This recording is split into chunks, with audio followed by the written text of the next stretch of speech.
প্রায় ২ মাসের মাথায় হাজীগঞ্জ বাজারে তীব্র যানজট, হাজীগঞ্জ বিশ্ব রোডের সংস্কার কাজের অবহেলাকে দায়ী করলেন স্থানীয়রা। বিশেষ প্রতিনিধি মোহাম্মদ শাহাবুদ্দিনের রিপোর্টে বিস্তারিত।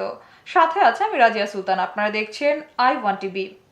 ১ আগস্ট ২০২৫ চাঁদপুর জেলার প্রাণকেন্দ্র হাজীগঞ্জ বাজারকে যানজট মুক্ত ও জনসাধারণের নির্বিঘ্নে চলাচলের জন্য জেলা প্রশাসক, চাঁদপুর জেলার দায়িত্বে থাকা সেনাবাহিনীর কর্মকর্তা ও হাজীগঞ্জ উপজেলা নির্বাহী কর্মকর্তা এবং হাজীগঞ্জ পৌরসভার উদ্যোগে হকার মুক্ত করা হয়।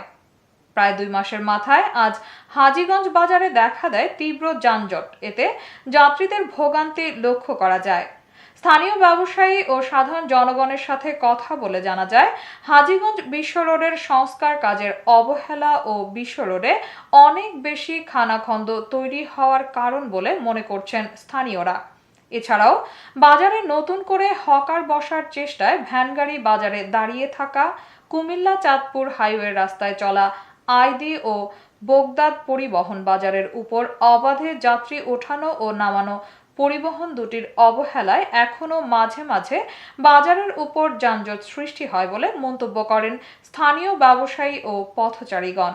এতক্ষণ সঙ্গে থাকার জন্য ধন্যবাদ। I1 টিভির নিয়মিত আপডেট পেতে ভিজিট করুন আমাদের ওয়েবসাইট, ফেসবুক, ইনস্টাগ্রাম ও ইউটিউব চ্যানেলে।